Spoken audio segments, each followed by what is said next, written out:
Good afternoon. Today's lecture is for half Hindi, the first poem from your book. What is the difference between half Hindi and full Hindi? Not much, but the lessons and poems are different. But for the half Hindi, the portion is designed such as you can score it maximum. Out of 50, you can score 49. And of course, in Sanskrit, you can score 50 out of 50. So, what is the benefit of half Hindi and Sanskrit? That you can score full marks in the language. So, today I will teach the first poem of the half Hindi, that is a Sondhi Sugar. But before that, I will introduce the Hindi. Hindi is our Rashtra Bhasha. What do you mean by Rashtra Bhasha? Before 1940, there was no official language of our nation. But in 1940, with the help of Mahatma Gandhi and Kaka Kalelkar, Hindi became a Rashtra Bhasha. What is the importance of the Hindi? All our country, we should know Hindi. You will not believe, but after 10 years, there will be much scope for Hindi and Marathi in government offices. Because all regional language and our Rashtra Bhasha, the all official program will be designed in these languages. So, may you get bored, may you don't like it, but please see with respect to your career also. So, first poem, page number first, Sondhi Sugar. Sondhi is a sugarly, fragrant. It is written by Dr. Krupa Shankar Sharma, and his nickname is Achuk. What do you mean by Achuk? The one who does not make any mistake. But he always used to write the poem in the form of Geet. स्वर, पद, ताल, ये सब मिला तो गीत का गाना बन जाता है. That is, the kavita becomes a song that we can sing with the help of tune. So these songs are very famous of Dr. Krupa Shankar Sharma. This poem is taken from the Sangrah, Kavita Sangrah, Nadi Ufan Bhare Geet Sangrah. See, in India there are three main seasons, like always we say summer, rainy and winter. But there are sub-seasons. I always tell you, and you must be knowing, that there are 6 seasons. What is that?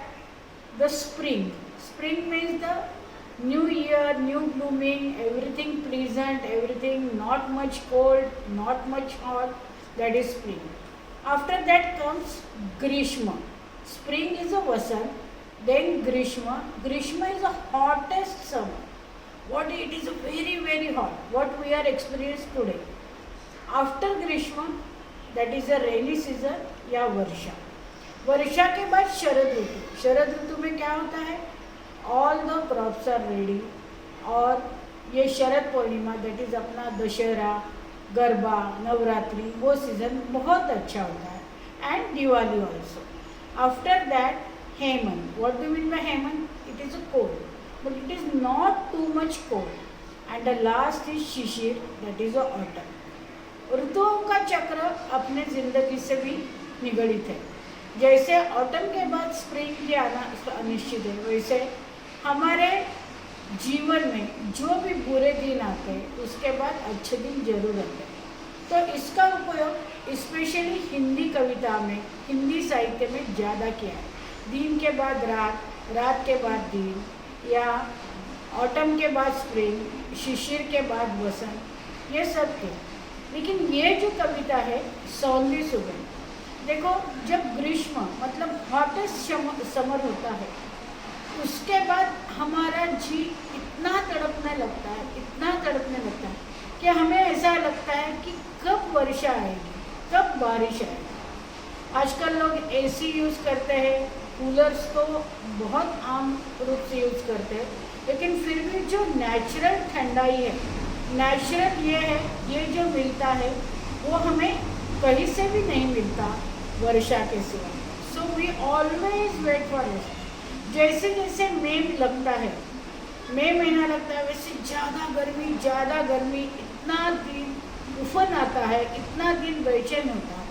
और जिस दिन पहली बारिश बरसती है, उस दिन जो मिट्टी की सुगंध आती है, उससे जो दिल को प्रसन्नता मिलती है, वो कहीं भी एक्सप्लेन की नहीं जा सकती। जो मिट्टी की सुगंध है, वो न कोई सेंट है, न कोई ये है कि जिससे हम बॉटल में भरें या आर्टिफिशियली तैयार करें।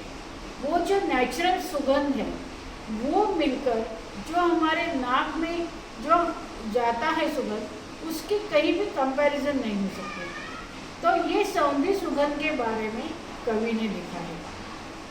First I will tell only the meanings. सौंधी, सौंधी सी सुगंध। सौंधी इज अ सुगंधित फ्रेग्रेंस। माटी से बोली, माटी इज अ मिट्टी, dust, you can say soil. बादल बरस गया, धरती ने आंखें खोली, मानो धरती ने अभी आँख खोली। चारों ओर हुई हरियाली, कहे मयूर, मयूरा, मयूरा इज अ मोर, दैट इज अ पीकॉक। सदियों का जो सपना है हो जाए पूरा। सदियाँ मतलब फ्रॉम सेंचुरीज। एक यहाँ पर नहीं अकेला, होगी टोली। टोली मतलब ग्रुप, लेकिन यहाँ मतलब है ईच एंड एवरीबडी। सौंधी सौंधी सी सुगंध माटी से बनी। बाग बगीचे ताल तलैया, ताल तलैया मतलब तालाब, लेक, बाग बगीचे समझते हैं। सब मुस्काए, झूम झूम कर मस्ती में। झूम झूम कर मतलब आनंद से नृत्य करके, आनंद है। मैं तरु गीत सुनाई, तरु इज वृक्ष, ट्रीज। मस्त पवन ने अब खोली है अपनी झोली। झोली खोलना मतलब सब कुछ बांट देना। सौंधी सौंधी सी सुगंध माटी से बोली। सागर का जो था मसूबा, मसूबा मतलब इरादा, विचार, सफल हो गया। सफल मतलब सक्सेसफुल। खुशियों की दुनिया में आकर स्वयं खो गया। स्वयं मतलब खुद। धरती ने श्रृंगार किया। श्रृंगार is actually we can say इन बोली भाषा मेकअप, लेकिन धरती श्रृंगारित होती है मतलब धरती बहुत अच्छे दिखने लगती है। फिर माथे रोली। रोली का मतलब है जो हल्दी और चूने का चूर्ण हम लगाते हैं माथे पर। कोई हमारे घर में पूजा पाठ होता है तो उससे जो चूर्ण लगाते हैं उसे हम रोली बोलते हैं। सौंधी सौंधी सी सुगंध माटी से बोली। पावस का मधुमास आस विश्वास होता। पावस इज अ पाऊस, रेन।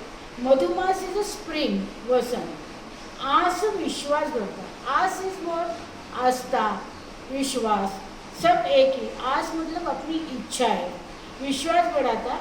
नतमस्तक होकर, नतमस्तक होकर मतलब हम्बली, झुककर, नम्रतापूर्वक। अचूक पद पुष्प चढ़ाता। यहाँ अचूक के दो मीनिंग है।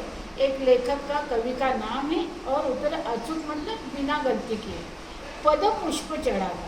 पद पुष्प मतलब चरणों पर फूल चढ़ाते हैं। पद इज चरण, पुष्प इज फूल। सदा सदा से चलती आई हंसी टिटोरी। हंसी टिटोरी मतलब हंसी मजाक कर